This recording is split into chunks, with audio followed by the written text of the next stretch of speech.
Olá galera, bem-vindos a mais um vídeo de aula. Eu sou o professor Alan. Estaremos aqui falando sobre polígonos reais escritos e circunscritos ao círculo. Na verdade, na parte 1 já falamos sobre o triângulo equilátero, tanto no caso inscrito como circunscrito. Deduzimos as principais fórmulas e relações e aplicamos um exercíciozinho. Essa videoaula aqui está na playlist Geometria Plana para o Enem, então vale a pena você ir lá conferir a playlist. Quer dizer, existem aulas teóricas sobre os principais assuntos que mais caem em Enem e vestibulares, né, da parte de geometria, seguido de exercícios, probleminhas, né, que caíram em Enem e vestibulares anteriores. Uma videoaula para cada um eu vou resolvendo, tá certo? Existem outras videoaulas também no meu canal, uma sobre razão e proporção para o Enem, a outra sobre conjuntos numéricos para o Enem, então é só você procurar assim, assunto tal para o Enem. Essas playlists são para aquele aluno que já teve algum contato com a matéria e está usando ela mais a título para relembrar. Talvez venha um ou outro conceito que não viu, mas de modo geral relembrar os principais assuntos para em seguida nós aplicarmos na resolução de questões que já caíram em Enem e vestibulares anteriores, tá certo? Então, vamos à videoaula. Quando eu tenho um triângulo retângulo inscrito ao círculo, uma coisa que é interessante, você vai perceber, a primeira coisa é que o diâmetro dele vai ser igual à hipotenusa, ou seja, o diâmetro do círculo vai ser igual à hipotenusa do triângulo. Isso tem a ver com aqueles ângulos, né, na circunferência. Eu não falei deles ainda, talvez eu faça alguma videoaula falando, não tem aí. Mas se você pesquisar lá sobre ângulos na circunferência, você vai ver que exatamente se eu tenho aqui 3 pontos e esse segmento aqui contém o diâmetro, né, a hipotenusa é o diâmetro, então esse ângulo aqui tem que ser 90 graus, tá certo? Então, daqui, desse desenho, quais relações a gente pode tirar, gente? Observe que muito simples de se observar é que o raio dessa circunferência, quer dizer, o A, né, no caso aqui, a hipotenusa do triângulo é 2 vezes o raio. Ou o raio é metade da hipotenusa, né? Então aqui tem um raiozinho, aqui tem outro raio. Essa é uma primeira relação. E daí fica fácil relacionar, por exemplo, o raio com os catetos do triângulo. Às vezes ele pode não te dar a hipotenusa, mas te dá os catetos. Então, como é que se relaciona? Você sabe o seguinte, que A ao quadrado igual a B ao quadrado mais C ao quadrado. Esse é o teorema de Pitágoras aplicado ao triângulo, certo? De hipotenusa A, catetos B e C. Só que o A é quem? 2R. Então 2R ao quadrado é quem? B ao quadrado mais C ao quadrado. Então daqui a gente tira aqui 4R ao quadrado, é B ao quadrado mais C ao quadrado, passando, dividindo o 4 que eu tenho, que R ao quadrado é B ao quadrado mais C ao quadrado sobre 4. Aí quando eu tiro a raiz aqui, gente, em cima eu não sei se tem raiz exata, mas embaixo tem 2. Então eu obtenho essa relação aqui, ó, R igual a raiz de B ao quadrado mais C ao quadrado sobre 2. O 2 fora da raiz. Porque eu fiz isso aqui, ó. B ao quadrado mais C ao quadrado sobre 4. O 4 sai, o B ao quadrado mais C ao quadrado, não sei se tem raiz exata, ele permanece. Propriedade lá que você pode encontrar na playlist de conjuntos numéricos para o Enem, certo? Quando eu falar de radiciação. Então tá aqui as duas relações importantes que você tem. Depois dessas duas eu vou fazer uma questãozinha que mexe logo com triângulo retângulo inscrito e circunscrito, certo? Numa mesma questão. Tá certo? Então, ó, aqui. Quando ele está circunscrito, quer dizer, ele está fora e o triângulo tangencia seus lados, uma coisa interessante para você observar.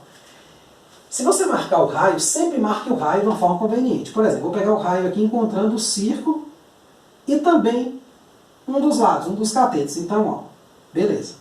A mesma coisa aqui, ó. Então, esse pedacinho aqui, ó, gente, esse todo aqui vale B, ó. Se eu fosse pensar assim no todo aqui, ó, ele valeria B. Esse pedacinho aqui, ó, vale R. Porque aqui é R, aqui é R, esse cara aqui é ortogonal, né, porque como tangencia todo segmento que sai do centro e toca a circunferência, ele vai ser ortogonal a essa tangente aqui, tá certo? Então aqui também é ortogonal. Então, aqui é R, e esse restante aqui, ó, no cateto de lado B, vai ser quem? B menos R. A mesma coisa aqui, ó. Esse todo aqui, ó, ele vale C. Tá certo? Esse comprimento todo aqui. Deixa eu só apagar aqui, ficou um pouco muito torto. Então, esse pedacinho aqui, ó, beleza, ele vale R. Consequentemente, esse pedaço aqui, ó, vale C menos R. Tá certo? Por que isso é importante, gente? Porque é possível a gente mostrar, por semelhança de triângulos, ó, se eu pegar um segmento aqui, ó, e dividir aqui em 2, eu vou conseguir mostrar que esse triângulo aqui, ó, é semelhante a esse outro aqui, ó. Então esse triângulo aqui, vou chamar aqui de M, N e C, centro da circunferência. Ele vai ser semelhante ao triângulo MPC. Como ele vai ser semelhante, então esse lado, semelhante não, melhor, congruente. Além disso, né, semelhante ele vai ser, beleza, vai ter os mesmos ângulos, só que ele vai ser congruente. Ou seja, se ele vai ser congruente, esse lado aqui vai ser igual a esse lado. Então, esse pedaço aqui, ó, vai ser C menos R. E aí, claro, né, esse pedacinho só. Então, todo é A, né? Vamos colocar aqui o A um pouquinho, então vamos botar aqui o P aqui dentro, aqui o A. Então, esse tamanho, esse comprimento aqui é a hipotenusa, certo?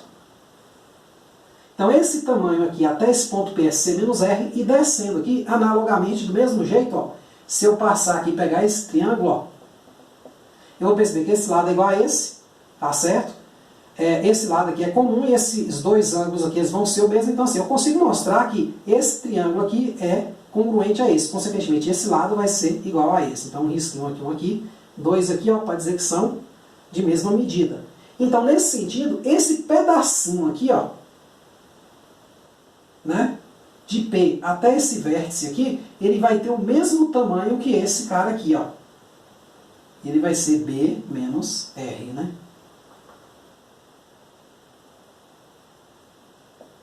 O desenho não ficou muito bom, né? Esses caras deviam se encostar, né? Um encostar no outro, mas tudo bem. Deu para entender aí, né?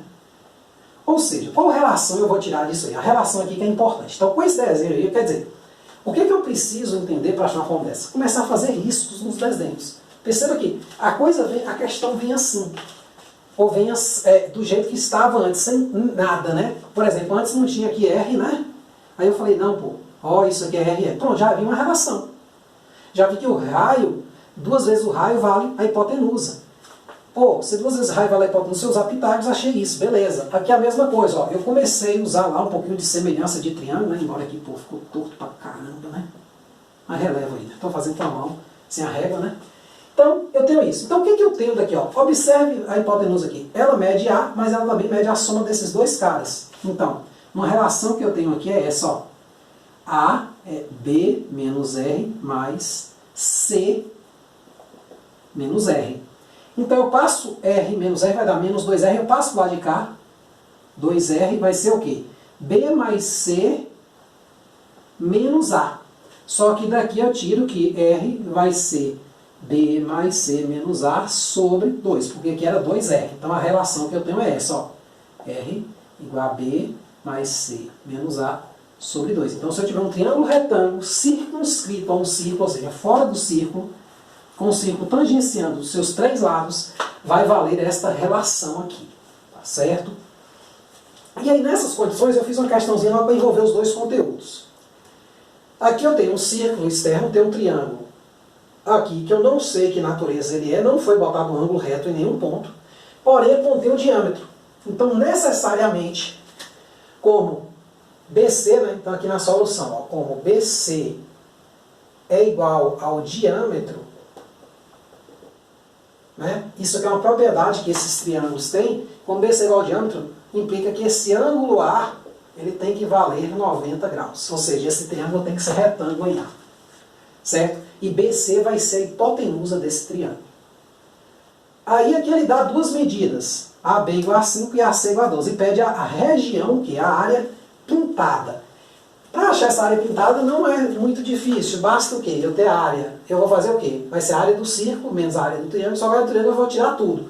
Aí eu acrescento a área do círculo que eu retirei ao retirar todo o triângulo, tá certo? Daqui a pouco a gente escreve ela. Então, para achar essa área pintada aqui, eu vou precisar o quê? Retirar, achar a área de todo mundo. A área do círculo maior, a área do círculo menor e a área do triângulo. Tá certo? Olha, transferindo esse triângulo para cá, para ficar mais fácil, né? Agora que eu já sei que ele é retângulo, porque ele contém o diâmetro, aqui é 5 e aqui é 12. Eu vou precisar achar quem? A hipotenusa aqui, ó. O A. Porque achando A, eu acho o raio do círculo maior e, consequentemente, usando essa propriedade, que é essa relação entre os lados, eu também acho o raio do círculo menor. Tá certo? Então vamos lá. Quem é A? A ao quadrado é 5 ao quadrado mais 12 ao quadrado. Então, A ao quadrado vai ser o quê? 25. 12 ao quadrado vai dar 12 vezes 144, né? Só fazer a continha. Então, A ao quadrado vai dar 169. 169 tem raiz, né? Não sei se você se lembra, já fiz umas contas com ele. Você pode estar fatorando aí normal, ele tem raiz e vale 13. Certo? Então, A é raiz de 13. A é 13, né? Raiz de 169, 13. Tá certo? Se você duvida, fatora, que você vai achar isso. Então, já achei que A vale 13. Certo? Então, nesse caso, qual o raio do círculo maior? Que eu vou chamar aqui de Rzão. É metade do A. A é isso aqui tudo. Certo? Então, metade desse A é exatamente o raio. Então, é 13 sobre 2. É o raio do maior. Qual o raio do círculo menor? Vou precisar dele também. É quem? É B mais C menos A. Que vai ser quem?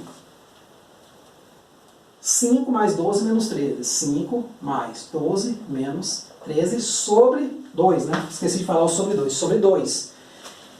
13 menos 12 menos 13 menos 1. Com 5 dá 4 positivo. Sobre 2, o raio menor deu 2.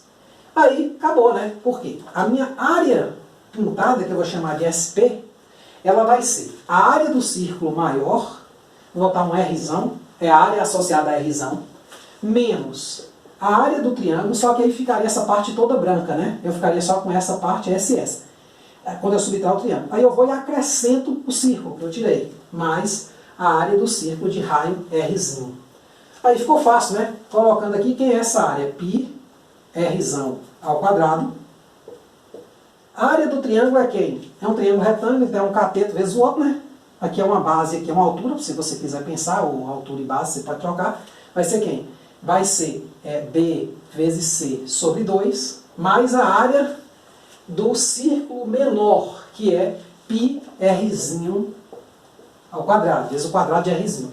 Aí é só substituir, ó, que vai dar π vezes 13 sobre 2 ao quadrado, menos 5 vezes 12 sobre 2, são os catetos B e C, né? No caso, C e B, né? Acabou que eu botei B e C, mas C sendo esse e B sendo esse, né? C ficou oposto, mas isso aí não importa muito, né? Para tudo é comutativo. Mais π vezes o raio menor, que vale 2, 2 ao quadrado. Então aqui eu vou ter o seguinte, ó. Vai ser 169 π sobre 4, menos. Aqui vai ficar 5 vezes 12 por 2 dá 6, 5 vezes 6 vai dar 30, tá certo? Mais 4π. Aí você pode dar uma organizada aqui, por exemplo, esse cara aqui vai dar 16, né? Então vai dar 169 mais 16, né? Quando você tiver o MMC aqui por 4, aqui vai dar 120, né? Então vai ficar assim, ó. 169 mesmo, porque vai dividir por 4, vai dar 1 vezes isso, vai dar isso. Dividido por 1 dá 4 vezes 30 menos 120. Dividido por 4 vezes 4 mais 16π. Aí esses dois eu junto com o π em evidência, ó. 5, sobe 1 e 6, 7 e 1, 8, 185π menos 120. Menos 120 sobre 4, ou menos 30, né? Se você quiser dividir o 120 por 4, ficaria só 185π sobre 4 menos 30. Tá certo? Unidades o quê? De área. Nunca esqueça a unidade, gente. Você pode errar uma questão por causa disso, principalmente no Enem. Se você está numa prova aberta, você esqueceu isso, você vai ganhar uma pontuação. Você está fazendo um vestibular, que tem alguma fase onde a prova é aberta e alguém vai corrigir sua questão, esse erro aí é mínimo. Você vai perder lá 10%, a questão bicharia. Agora, por outro lado, se você está no Enem onde é de marcar, você tem que converter esse número para em metro, você tem que converter ele, por exemplo, suas unidades estão em metro, né? Só que ele deu metro quadrado, você tem que converter isso para centímetro quadrado e o bicho pode pegar para você, entendeu? Você pode falhar aí no fator de conversão, que ao invés de ser de 10 em 10, é de 100 em 100. Exatamente por esquecer a unidade, certo? Então, aqui a gente apresentou, né, o triângulo, propriedades do triângulo retângulo circunscrito, né, quando ele está fora, e inscrito, quando ele está dentro da circunferência. Tá certo? Perceba, ó, que interessante, ó, quando ele está dentro, o diâmetro da circunferência é a hipotenusa do triângulo. Aqui eu tirei as relações, né? E quando ele está fora, né, se você usar aqui congruência de triângulos, né, eu costumo falar semelhança às vezes, mas é congruência, a palavra certa, você vai conseguir mostrar que esse triângulo aqui é igual a esse, então esse C menos R aqui, né, descontado desse Rzinho aqui, fica só C menos R, porque o todo vale C, ele também é esse mesmo tamanho. A mesma coisa aqui embaixo, ó, com esses dois triângulos aqui, ó. Então, descontados aqui, B menos R, né? Pronto, você tem esse pedacinho aqui, né? Igual a esse aqui. Certo? Onde ele tangencia. Aí, pronto. Então, você tem a relação que A é o quê? C menos R mais B menos R. E daí, acabou a questão. Você vê que a gente resolveu uma questão até um pouquinho complicada, né? Quem olha para a questão dessa fala, poxa, como eu vou fazer isso? Aí a dica é, você vai decorar essas formas, se você conseguir, pô, ótimo. Você é um computador, né? Um HD externo. Ou interno aí na sua cabeça. Eu, particularmente, prefiro guardar os desenhos e deduzir lá na hora rapidinho. Isso aqui você não gasta, gente. Se você tiver bom, você não gasta 30 segundos para deduzir uma fórmula dessa que pode salvar. Então você gastaria o quê? 1 minuto para deduzir essa fórmula aqui no Enem. Você fala, pô, é muito professor. Mas olha bem, tudo bem. Você gastou 1 minuto para ler a questão. Se for uma questão diária, né, se não for muito grande, 1 minuto. Vamos botar 1 minuto e meio. Mais um para deduzir. Mais um para fazer o cálculo. Sei lá, 3 minutos e meio. Pô, assim, você pode falar, pô, mas é muito, se você fizer a conta lá no Enem não vai dar tempo. Não, você treinando você pode fazer em menos, mas eu estou falando assim, estourando, se você tiver razoável, você vai gastar uns 3 minutos deduzindo a fórmula. Porque, olhe bem, essa fórmula que você vai deduzir, ó, isso aqui você não gasta nem 30 segundos, né? Essa aqui talvez você gaste um pouquinho mais de tempo do que aquela primeira. Mas assim, a dica que eu dou é, não decore muitas fórmulas. Tente obter as fórmulas. Pare com isso de escrever numa folha 300 mil fórmulas, musiquinha para cá, musiquinha para lá. Esse tipo de coisa isso só vai te ferrar. Os melhores alunos não sabem nenhuma musiquinha. Não, eu posso estar errado, mas na minha opinião, pelo que eu conheço, eles não decoram musiquinha, eles sabem achar. Aí é a diferença, né? Então, é isso aí. Espero que tenha entendido. Qualquer dúvida, joga aí nos comentários, tá certo? Muito obrigado e até a próxima.